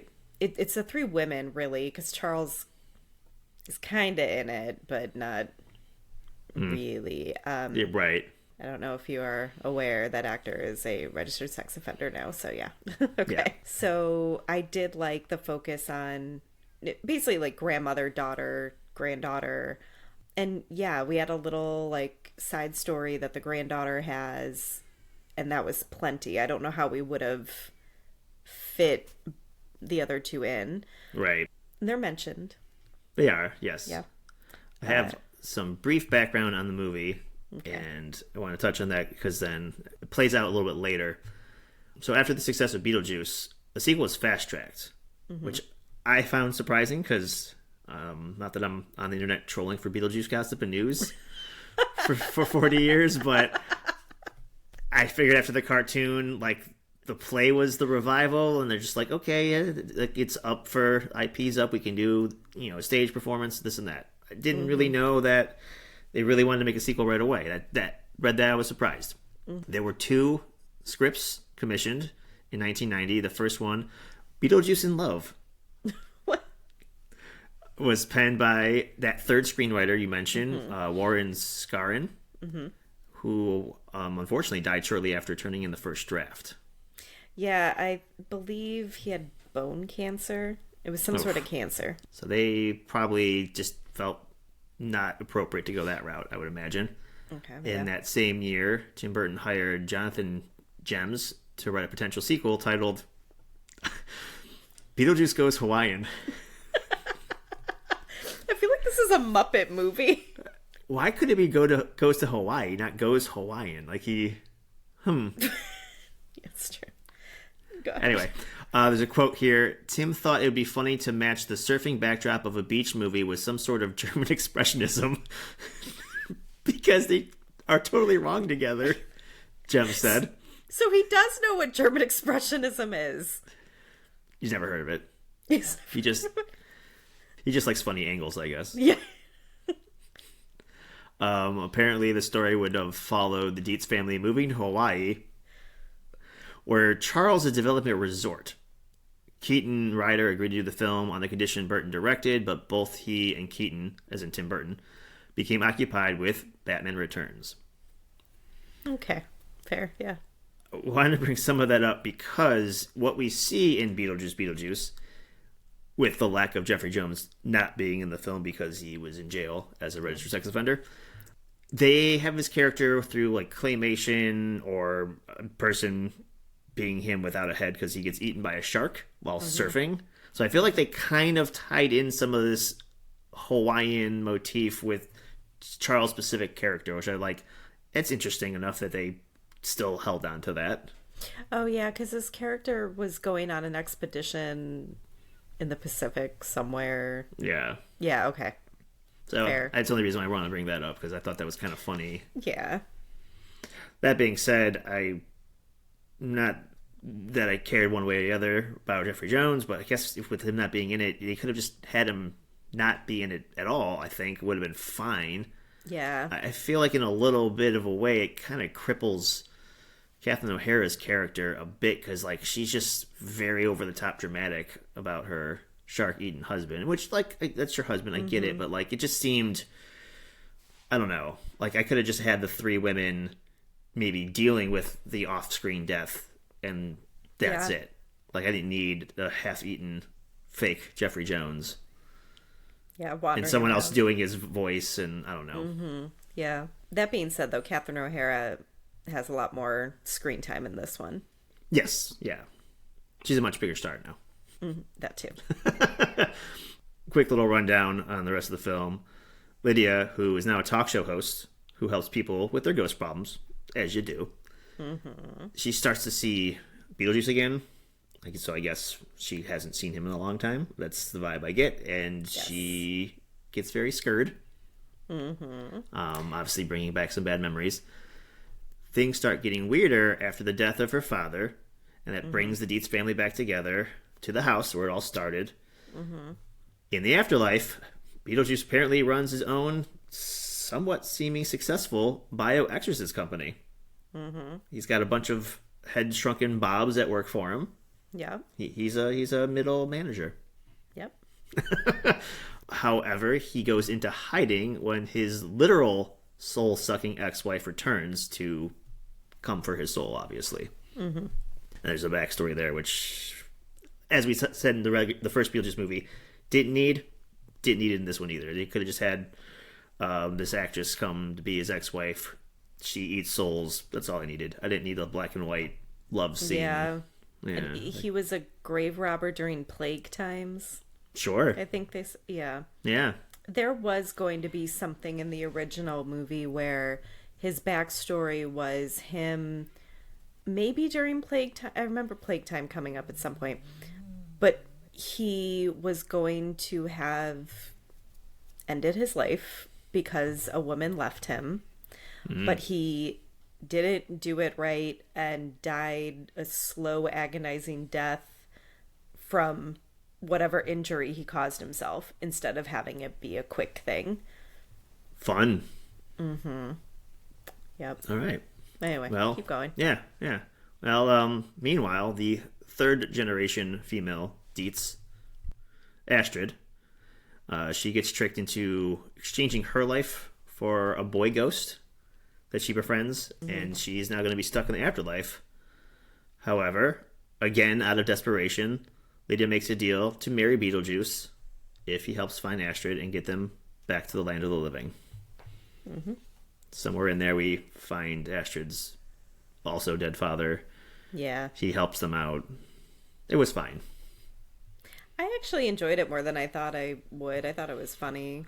I had some chuckles. I loved the very beginning because it brought me back to the original Beetlejuice right away. Yes. I mean, the font stayed the same, so as we mentioned, it wasn't just 80s cheesy. It lived past the 80s. Danny Elfman again. It was fine. I didn't not like it. I probably won't revisit it often enough as I would the first one. I feel like at some parts it felt like a love letter to Beetlejuice, but written by not Tim Burton. Like it just felt like someone trying to make a Beetlejuice movie. Some parts it felt pretty authentic. A couple of things I wanted to point out. You mentioned Beetlejuice doing his little like squeal when they first say his name. Did you notice he does that again in the sequel? Oh, did I? I don't know. Was it? I can't remember exactly when it is, but I watched these back to back and he squealed again. I don't think I caught that. That's great. I really liked at Charles's funeral, they have a children's choir singing Deo. That was ridiculous. Yes. And his headstone was a shark fin. You mentioned that Lydia hosts a talk show about hauntings. Did you catch the name of her show? Oh, I think I saw it, but I don't think it registered. House Ghosts. Which shit. Yeah, the title they wanted to use for the original Beetlejuice. Yep. Nice. Mm-hmm. It's like in Gremlins, the marquee had his other movies titles that didn't get made on there. Yeah, there were some callbacks that I thought were really clever. I do like that. Obviously, some things like the title I wouldn't have understood if I hadn't done all this research. But no, I enjoyed it a lot more than I thought I would. But I also just really liked seeing Jenna Ortega, Winona Ryder, and Catherine O'Hara, all have scenes together. Yeah, that was fun. But I wanted to talk a little bit about Catherine O'Hara's later career. Obviously, Home Alone and Home Alone 2 were huge. Again, we discussed Home Alone in episode 27. I mentioned before, but the John Candy documentary, there's some great background stories about all their time on Second City, some clips of her in sketches, and she really does have a lot of screen time in that because she knew him for so long, and she does talk a lot about his bit in Home Alone because, they had the two scenes together in Home Alone. She did 2 other movies with Michael Keaton, The Paper in 1994 and Game 6 in 2005. Also did a lot of voice work. Nightmare Before Christmas is probably the big one here. She was Sally. Also Elementary, The Wild Robot, and Frankenweenie, which is another Tim Burton movie. The long version Frankenweenie, not his original short. She also was known for the Christopher Guest mockumentaries, Best in Show, A Mighty Wind, and For Your Consideration. Best in Show's probably the best known of those, or maybe the most successful, however you want to say it. I feel like at least people I know, like, we quote it. So. Yeah, out of those three, they're all kind of similar and came out not too far from each other, but I think Best in Show had a good run on cable networks. Specifically, I want to say USA, because USA also used to air the dog show. So I think they did it tongue in cheek, like, well, we have the real life thing we put on for a week, but like leading up to it, we'll put this movie on. Yeah, I do remember that. She went on to win an Emmy, I believe in her 60s, and a Golden Globe for Schitt's Creek specifically. More recently, she was in The Studio, which is a TV show on Apple TV. It sounded like she had a decently large part in that. From what I understand, The Studio canceled all the press they're doing for their next season because of her passing. She also had a small role in The Last of Us on HBO. And I think, like I said, that's why I was so shocked when I heard that she passed, because, like, literally just watched her in The Last of Us. She was still working. She was still, up and doing stuff, I guess, as far as we knew. Yeah, seeing her in The Last of Us was, I don't want to say weird. That's not quite how I want to put it, but she's way more serious than things I see her in. Mm-hmm. Yes. I was like, oh, she's not being funny and warm. Yeah. I mean, she did a great job, of course, but it just, my memory, again, is Deo and Kevin. Yeah, I get it. So as always with these kinds of episodes, I just wanted to end with some quotes of her co-stars remembering her. Michael Keaton: "We go back before the first Beetlejuice. She's been my pretend wife, my pretend nemesis, and my real life true friend. This one hurts. Man, I'm gonna miss her." Tim Burton: "Catherine, I love you." He posted a picture of him with the cast of Beetlejuice. "This picture shows how much light you gave to all of us. You were a special part of my life and afterlife."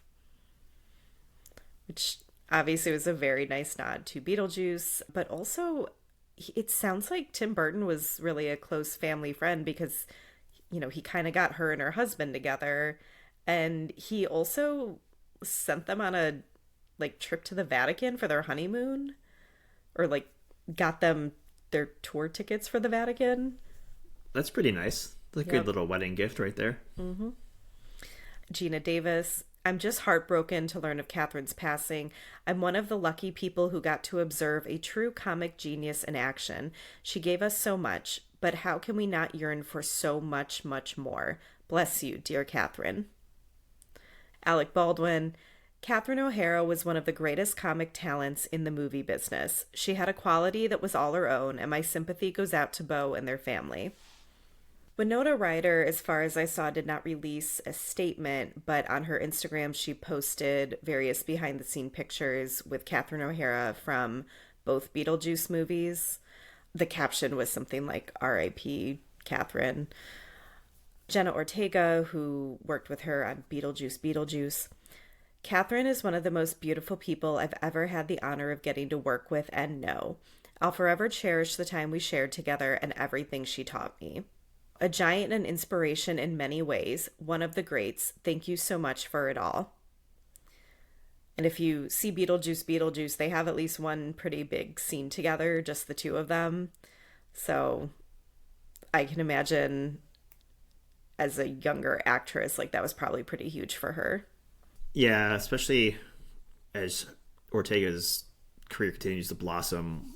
Mm-hmm. I feel like part of it will be going into maybe more comedic roles, and it'd be nice to study under O'Hara there. Yeah. Macaulay Culkin, obviously she starred in Home Alone with him.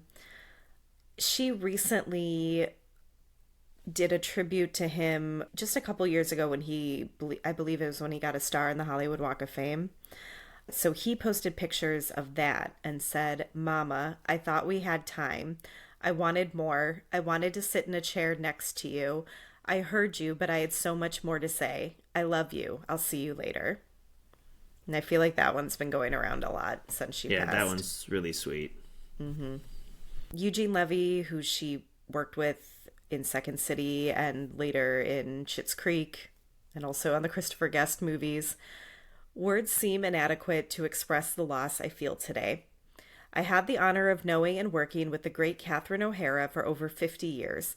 From our beginnings on the Second City stage to SCTV to the movies we did with Chris Guest to our 6 glorious years on Schitt's Creek, I cherished our working relationship, but most of all our friendship, and I will miss her. My heart goes out to Bo, Matthew, Luke, and the entire O'Hara family. Dan Levy, Eugene Levy's son, who starred on Schitt's Creek with her.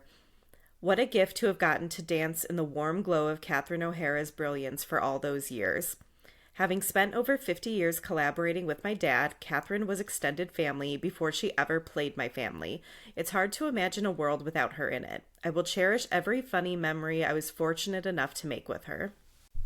And then one final one, Pedro Pascal, who worked with her on The Last of Us. I think if you watch The Last of Us, it's safe to say that pretty much all her scenes were with Pedro Pascal. She played his therapist. He wrote, "Oh, genius to be near you, eternally grateful. There is less light in my world. This lucky world that had you will keep you always." All right. Well, we would love to hear your thoughts on Beetlejuice as well as your own favorite Catherine O'Hara films. You can find us on Instagram at Back Through the Lens Pod and on Facebook at Back Through the Lens. You can also email us at backthroughthelenspodcast@gmail.com. If you're listening on Spotify or Apple Podcasts, please leave us a rating and review. It's the best way to support our show. If you enjoyed our show today, please give us a like and follow for updates on new and future episodes. Our show is produced by our host, Rachel Campbell, and myself, Gio Siomik, with additional help and support from Peter Telep of LPV Productions. Peter, Rachel, and I are also executive producers. Our awesome logo is brought to you by Tom Fracci, and our wonderful theme songs by Matt Tarek. Thanks for listening, and stay tuned for more trips into our movie-watching pasts on Back Through the Lens.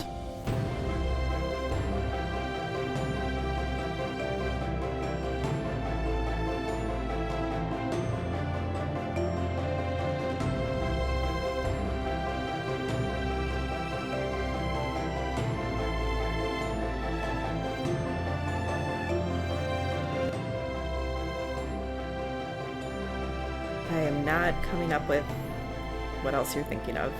Lady Hawk?